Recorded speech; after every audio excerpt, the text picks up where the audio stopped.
Ahora vamos a darle la palabra a Nelly. Nelly Navarro Hernández es profesional, trabajadora social, titulada en la Pontificia Universidad Católica de Chile en el año 1987. No sé si eso tenía que decirlo, pero...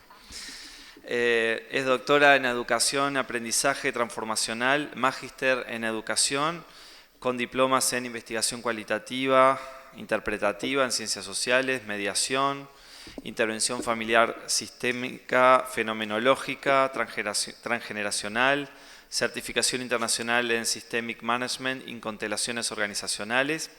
Realiza docencia y curso de capacitación en diversas regiones del país. Cuenta con 32 años de experiencia de trabajo familiar y es directora del programa PAS, Atención a Niños, Niñas y Adolescentes que realizan prácticas de abuso sexual en Centro Trafún de ONG Paicaví en la región de Valparaíso, en Chile. Con muchísimo gusto le damos la palabra a Nelly, quien va a cerrar la mesa del día de hoy. ¿Sí?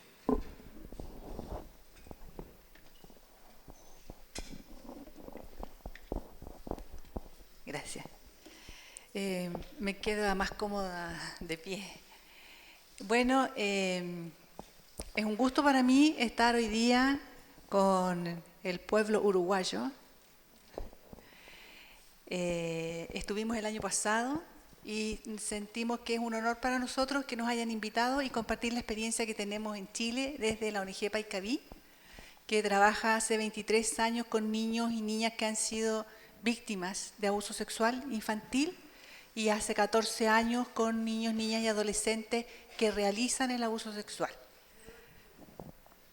Dentro de este trabajo que nosotros realizamos, a mí como trabajadora social me ha tocado trabajar con las familias y con las dinámicas familiares que aparecen, ¿no es cierto?, cuando hay presencia de abuso sexual infantil, ya sea de adulto a niño o de niño a niño. Y una de las herramientas que nos ha servido mucho es el tema de la perspectiva transgeneracional. La perspectiva transgeneracional nos ayuda a mirar a la familia con este enfoque para poder realizar intervenciones focalizadas en la perspectiva transgeneracional y mover un poco lo que es la dinámica familiar. Sí, vamos a distinguir tres conceptos. Uno es lo generacional, el otro es lo intergeneracional y el tercero que es el transgeneracional. Entonces, en lo generacional, por ejemplo, ¿me puedes ayudar, compañero? Salvador, mi ayudante. Mañana nos vemos. Y Maca. Aquí vamos a poner tres personas mirando hacia acá. Yo voy a ser la primera. Eso. Ponte así. Ah, no, mejor allá, para que tú eres la niña. Sí, porque yo, o si no va a quedar yo de niña. Ya, tú ahí y yo acá. Yo voy a ser la abuela. ¿Ya? Entonces, cada una de estas es una generación. La generación de los abuelos, que es donde estoy yo, sería la generación de los padres y la generación de los niños. La generación en la que uno es, se dice que es la década en que uno tenía 15 años. Saquen la cuenta. ¿En qué década ustedes tenían 15 años? ¿Quién tenía, por ejemplo, 15 años entre los 70 y los 80? ¿No hay? Ah, ya, entre los 70 y los 80, sí. ¿Quién tenía 15 años entre los 80 y los 90? Ya. 15 años entre los 90 y el 2000. Ahí hay más. 15 años entre el 2000 y el 2010. Bien, más jóvenes. ¿Y entre 15 años entre el 2010 y el 2020? Hay alguna. Bien. Ellos son los más nuevos en el mundo. Entonces, eso sería lo generacional. Yo soy de una generación, ¿no es cierto? Salvador es de otra y Maca es de otra. Lo intergeneracional es aquello que se transmite de generación en generación. Lo que yo le enseño a mis hijos y mis hijos a mis nietos, ¿sí? Puede ser la profesión, la religión, las costumbres, lo que se habla en la mesa, lo que no se habla, etcétera, etcétera. Y lo transgeneracional, a diferencia de lo intergeneracional, es lo que se transmite, por ejemplo, desde la abuela se puede saltar una generación y llegar a la generación de la nieta. Hay traumas, y hoy día está mucho más estudiado, ¿no es cierto?, que hay traumas transgeneracionales que lo vive la primera generación, es decir, por ejemplo, se han hecho estudios de descendientes de alemanes y descendientes de judíos en la Segunda Guerra Mundial, cuyos nietos son los que aparece el síntoma. Yo pudiera haber vivido una experiencia traumática, que no la cuento a esta generación, porque me duele, ¿sí?, porque no la quiero contar, pero ella, que es la nieta, vendría a tener consecuencias de ese evento traumático que yo viví. Hoy día, gracias, a través de la epigenética, tenemos también una forma de comprensión. Acá está. Nos habla, ¿no es cierto?, que ya no solo se transmite el color de ojos y el color de pelo, sino que se transmiten las experiencias. Hay una memoria genética. Desde ahí podemos explicar o comprender el cómo pasa este fenómeno que pasa, que nosotros sabemos que pasa. Sí. Gracias. Gracias. Más movimiento acá. Y otra de las ciencias que podrían explicarnos un poco de cómo se transmite esta experiencias traumáticas son los campos morfogenéticos, cuyo principal exponente hoy día es Rupert Sheldrake, que habla que nosotros, en cuanto personas, somos parte de un grupo familiar, de un grupo de personas que compartimos información. Y esta información también tiene que ver con los traumas. La que sigue. Ese es el origen de este conocimiento, que es Bert Hellinger, para los que no conocen de las constelaciones familiares, pero que nosotros lo hemos adaptado como un enfoque para poder mirar a la familia y que nos ayude a trabajar con ella. Sí, que sí. Son principios sistémicos transgeneracionales, lo mismo, que se adaptaron a la intervención psicosocial en familia e infancia. La que sigue, por favor. Acá está. La pertenencia es uno, el equilibrio es otro y la jerarquía. Voy a hablar primero sobre la pertenencia. No sé si dice... eso. Ya. Ya. Okay. Entonces, en la pertenencia, cada uno de nosotros proviene de un grupo de personas con las cuales está vinculado. Está vinculado, dice el autor, por destino. Este grupo estaría formado por el tronco, ¿sí? Mi padre, madre, no, padre al lado derecho, madre al lado izquierdo, hacia atrás, sus padres, ¿sí? Y esa historia se me viene dada a mí. Pero también hay personas que son no consanguíneos y que son parte de este grupo que ejerce influencia sobre mí, que son las parejas, las exparejas, y las víctimas y los perpetradores.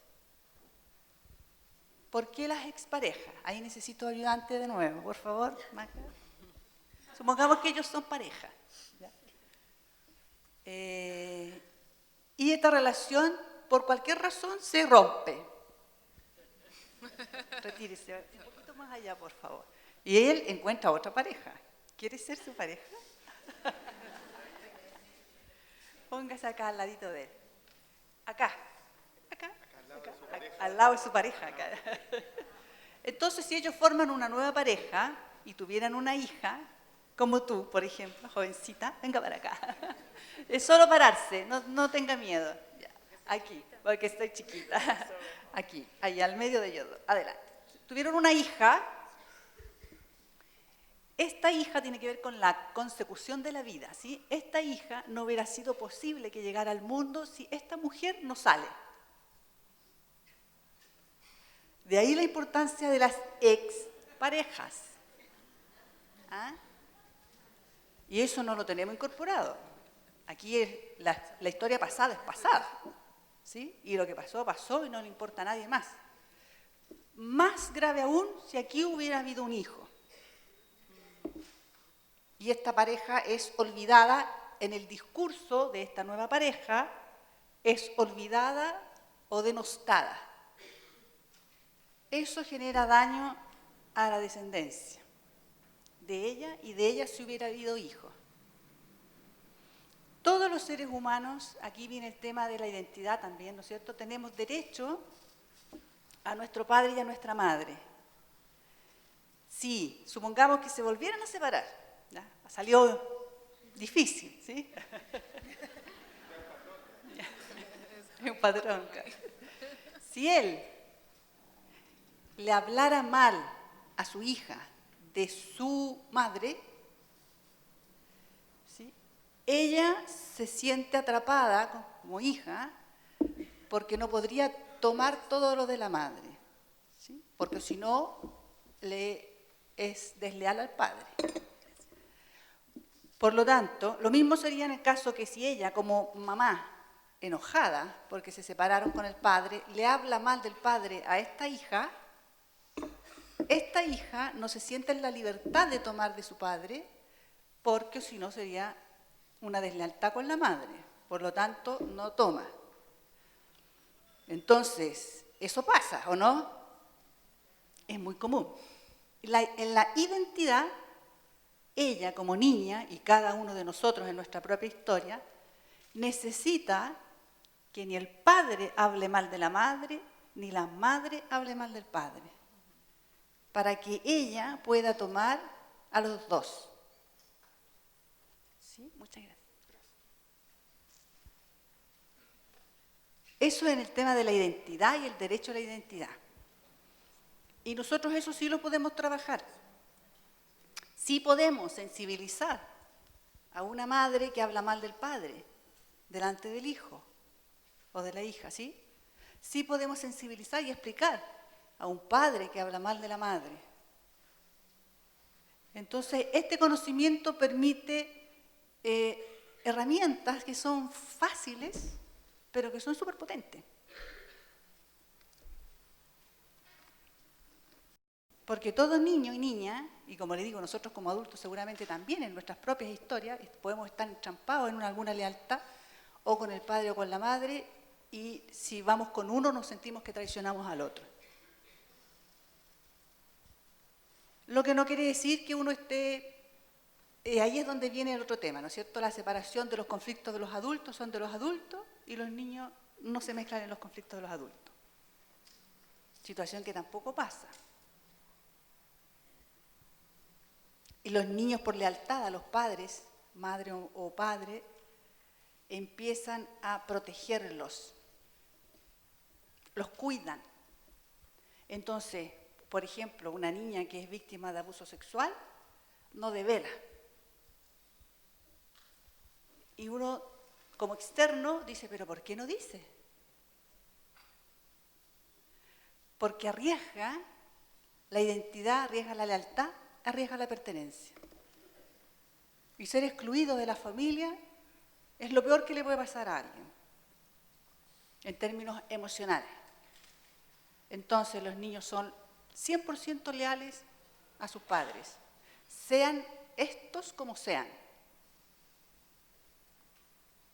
Y si nosotros no comprendemos eso, nos va a ser difícil llegar a ellos, porque ellos no van a hacer nada si sospechan que nosotros vamos a hacer algo en contra de papá o mamá.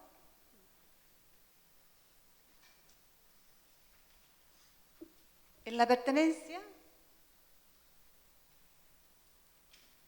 lo interesante de esta postura es que habla, bueno, ya vimos las exparejas, ¿cierto? No hay que anular a las exparejas. Está el tema de las víctimas y los perpetradores. Si alguna persona de mi familia, ya sea materna o paterna, hubiese hecho un daño a alguien, por ejemplo, una estafa, violencia, abuso, cualquiera que signifique un daño, esa víctima tiene que ser parte del relato de nuestra familia. Hay algunas tribus en Canadá, en uno de los textos de Bergelinger aparece, que cuando alguien asesina, el perpetrador es obligado a vivir con la familia de la víctima.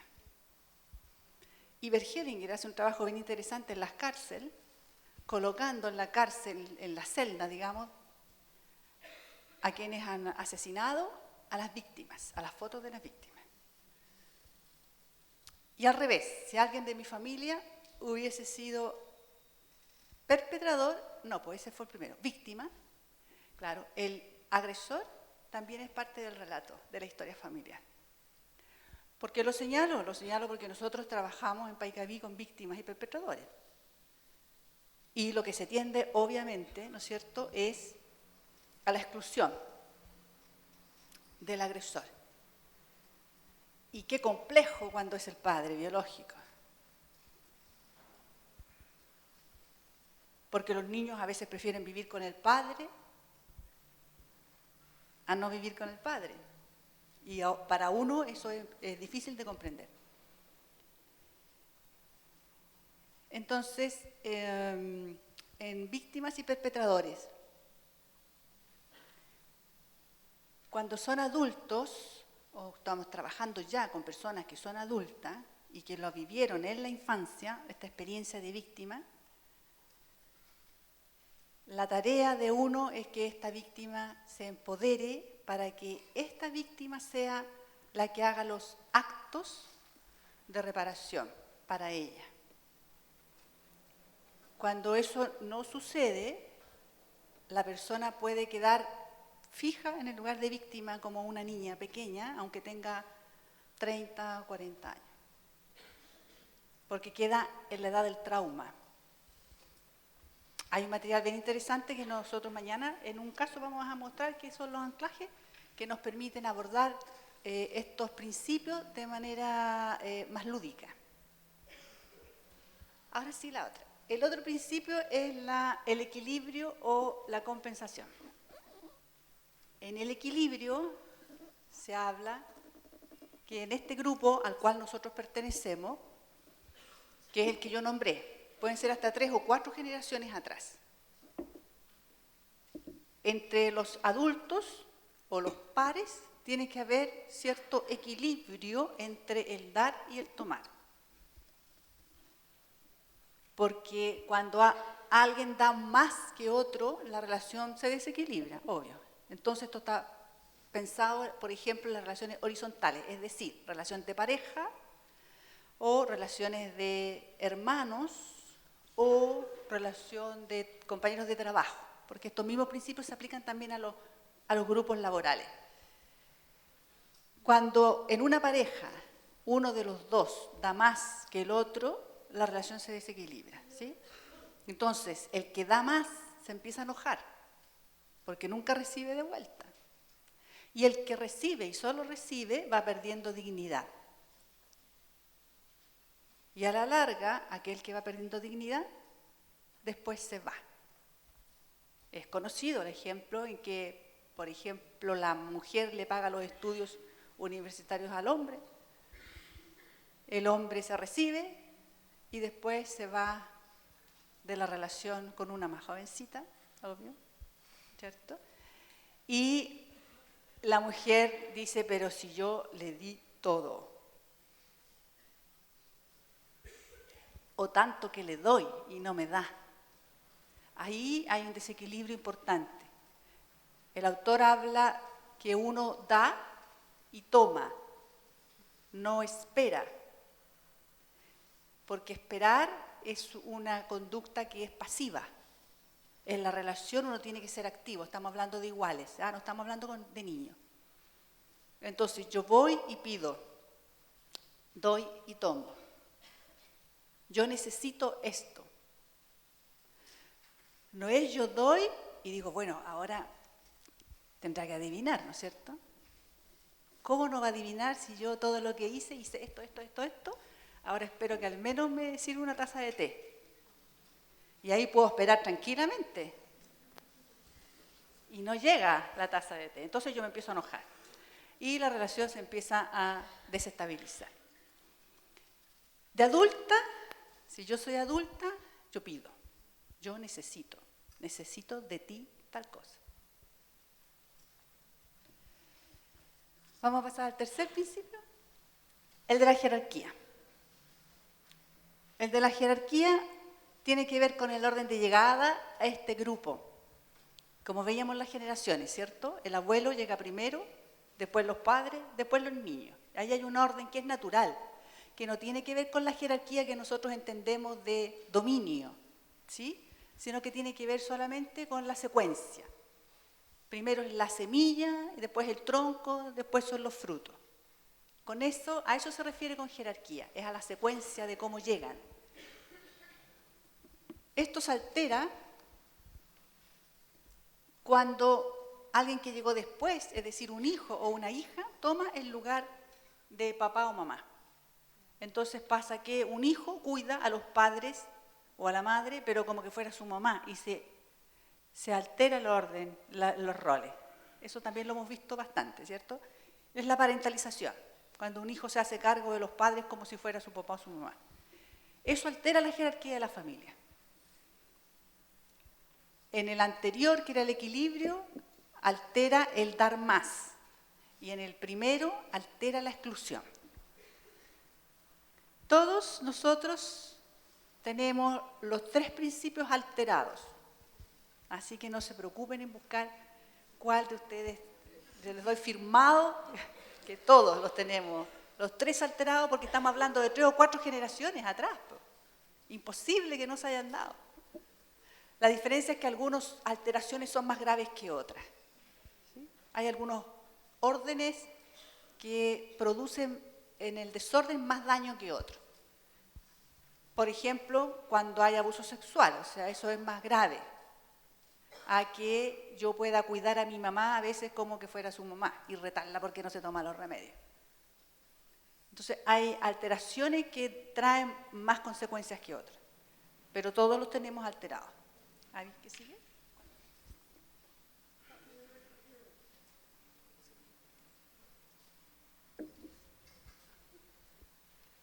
Bien. Aplicado a la evaluación, vamos a mostrar los anclajes. ¿La fotito? Eso, son maderas.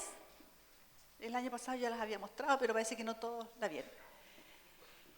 Que permiten después, a través de una consigna, trabajar con los niños o con los adultos para poder distinguir cuáles de estos principios estarían alterados y se fuera necesario abordar. Los cuadraditos son hombres, ¿sí? Y las redondas, mujeres, nosotras. Debe ser por las curvas, digo yo, no sé, o por el árbol genealógico, también puede ser. Porque ¿por qué cuadrados? ¿Por qué cuadrados? No sé. Los hombres no son cuadrados.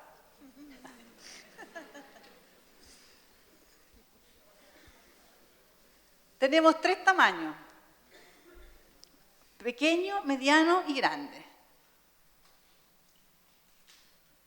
Y la consigna, cuando uno trabaja con los niños, con los adultos, hombres, mujeres, sepan leer o no sepan leer, esta es una herramienta que es muy lúdica, entonces no necesita formación. ¿De quién la va a realizar? Sí, pero de quién es el usuario, no. A ver, ¿cuál sería esa? A ver. Esa, voy a mostrar una. Esta, la consigna es: coloca a las personas que son importantes para ti. Estén vivas o estén muertas. En este tipo de trabajo se desdibuja la línea de los que no están físicamente, porque es un trabajo que tiene que ver con lo emocional y con lo inconsciente. Entonces yo pudiera haberme criado con mi abuela, que está fallecida, pero para mí es más importante que mi mamá, porque mi mamá me abandonó, por ejemplo.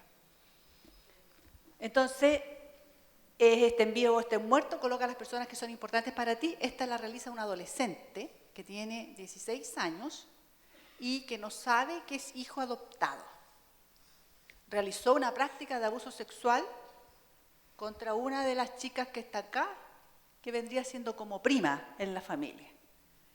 Este clan vive en un terreno o algunos cerca, físicamente más o menos cerca.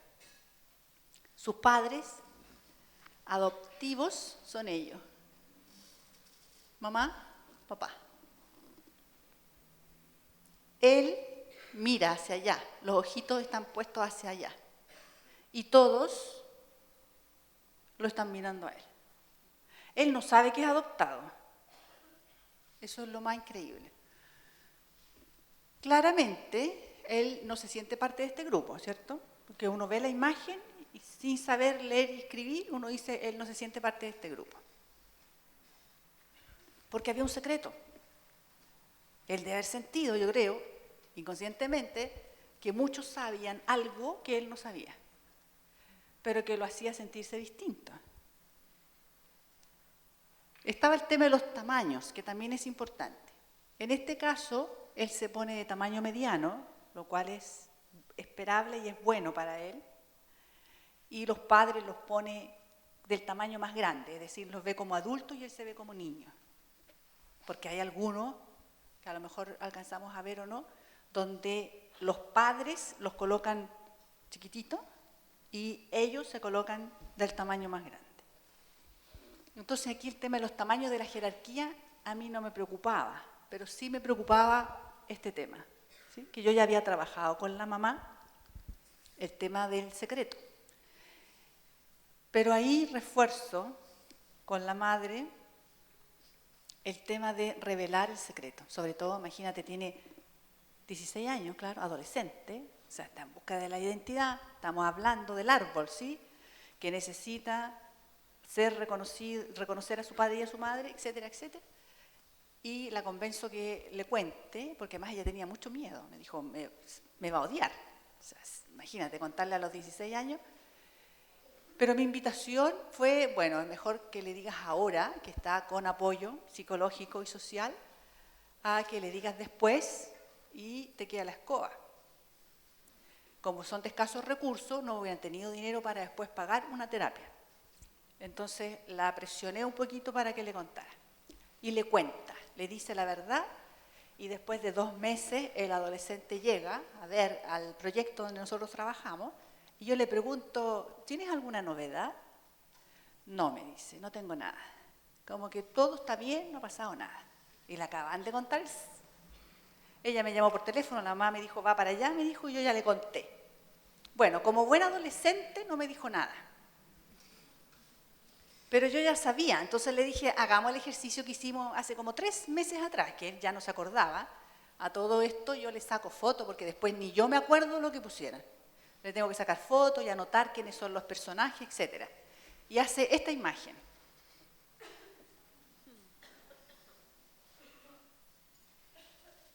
¿Cómo se proyecta el inconsciente? ¿Se fijan? Él está acá. Se integró al grupo. Son las mismas personas que puso. Pero él ya no está afuera. Él está dentro. El secreto excluye. La verdad incluye. Por dolorosa que sea. Por terrible que sea. Porque a veces uno quiere en el tanto proteger y cuidar al otro, no se atreve a decir verdades que son importantes.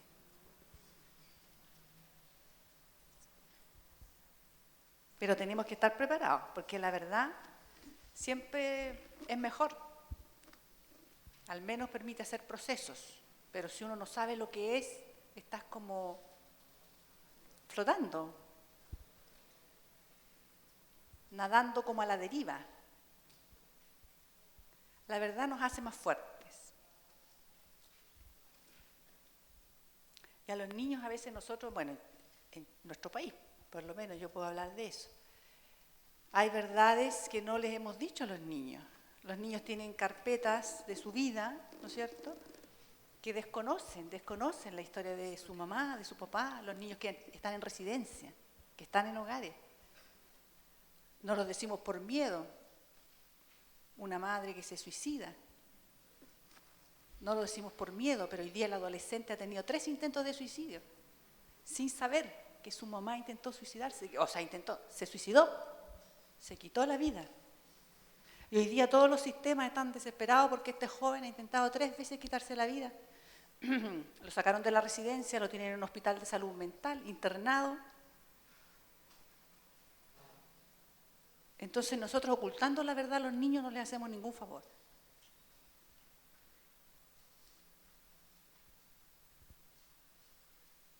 ¿Hay otra? No, esa no. O más adelante, por favor.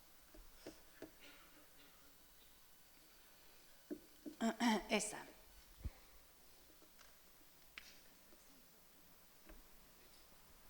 Ya, que estoy preguntando por el tiempo. Si alguien tiene una duda, pregúnteme. En esta, la indicación es a la madre, primero.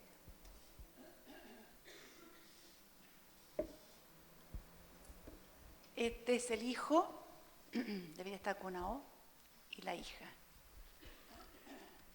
12 y 10 años. Esta la hace la madre. Madre, padre. Viven juntos, son familia nuclear. En la misma casa. Entonces cuando llama inmediatamente la atención, ¿cierto? La distancia, sabiendo que viven bajo el mismo techo. Cuando yo le pregunto quiénes son, me dice, bueno, esta soy yo, mi hijo, que realizó abuso sexual en el colegio, este niño. Mi hija y mi esposo. Y yo le pregunto, y yo qué raro, ¿por qué está tan lejos? Me dice, lo que pasa es que él trabaja en el norte de Chile, en las mineras, entonces tiene turno de 7x7, es decir, está 7 días en casa y 7 días que no está. Y lo pone así.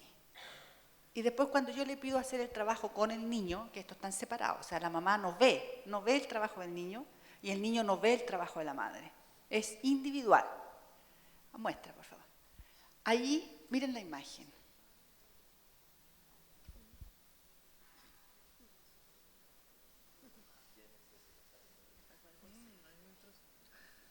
Atrás, vuélvela de atrás para que veamos bien.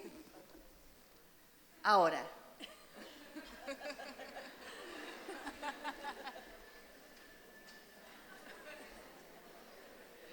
Entonces, cuando yo le pregunto al niño quiénes son, porque yo también me sorprendí, igual que ustedes. El tamaño, él tiene más claro que es más grande que su hermanita, porque él la pone más pequeña. La madre los vio seguramente como hijos, pero él se siente más grande que ella. Son niños respecto de los adultos, así que hasta ahí todo bien. Me dice, bueno, mi hermana, yo, mi mamá, mi abuelo. Mi abuelo, el abuelo materno, ellos vivían en el sitio donde vivían los padres de la madre. Por lo tanto, en ausencia del padre, quien cuidaba a este niño era el abuelo. Entonces el abuelo lo lleva al colegio, ¿sí? Si hay que llevarlo al médico, el abuelo lo lleva al médico. Entonces el abuelo pasa a ocupar el lugar del padre. ¿Se dan cuenta? La organización de la familia fue así. Pasa a ocupar el lugar del padre.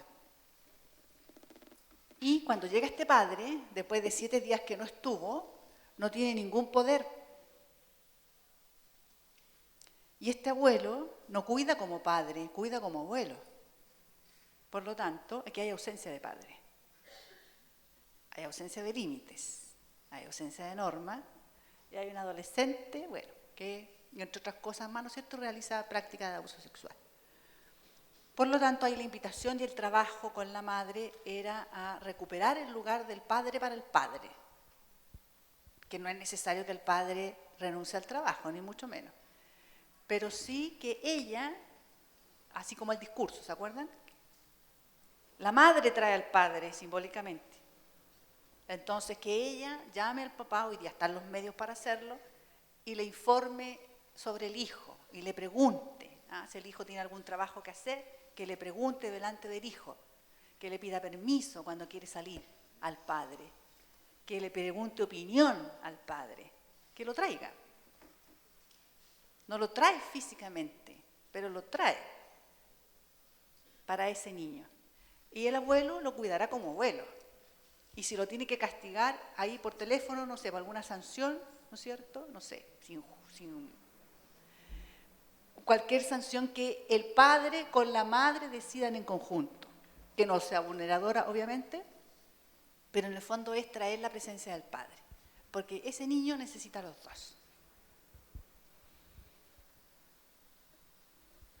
Eso, voy a llegar hasta aquí, sí, porque mañana vamos a presentar otro. Sí. ¿Alguna pregunta? Allá hay una preguntita, que bueno.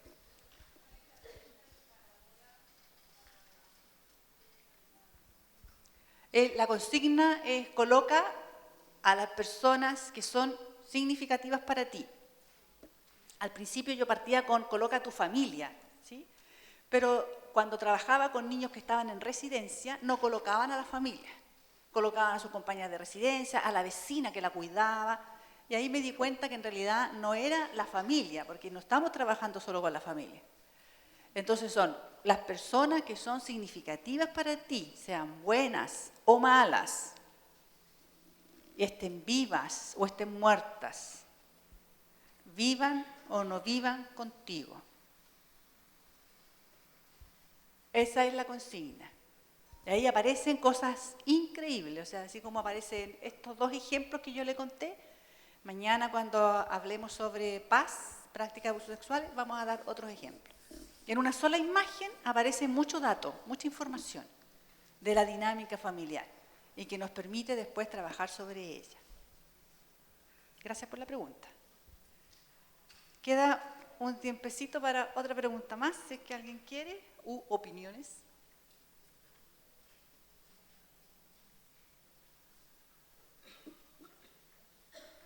¿No? Después al final, sí. Sí. Otro minuto. Bien. Dicen que el camino al infierno está pavimentado de buenas intenciones, ¿no? Que el camino hay un dicho, el camino al infierno está pavimentado de buenas intenciones. Y lo digo por la pregunta que se hizo recién. Creo que es importante aclarar que el uso de estas técnicas tiene que ser hecho por quien tiene toda una formación como para poder decodificar lo que surge y después usarlo. Creo que tenemos que tener mucho cuidado en esto porque estamos en un terreno sumamente delicado y podemos hacer mucho daño. Entonces creo que es importante decir, es muy interesante conocer formas de trabajo, pero cada uno tiene que llamarse a la humildad de decir, ¿estoy yo en condiciones de aplicar esto o no? Sí, ahí queremos trabajar un curso con Aldea, ¿cierto? Y Paicaví más adelante, a lo mejor va a ser la posibilidad de hacer formación. Sí, gracias por el comentario. Eso, estamos. Muchas gracias.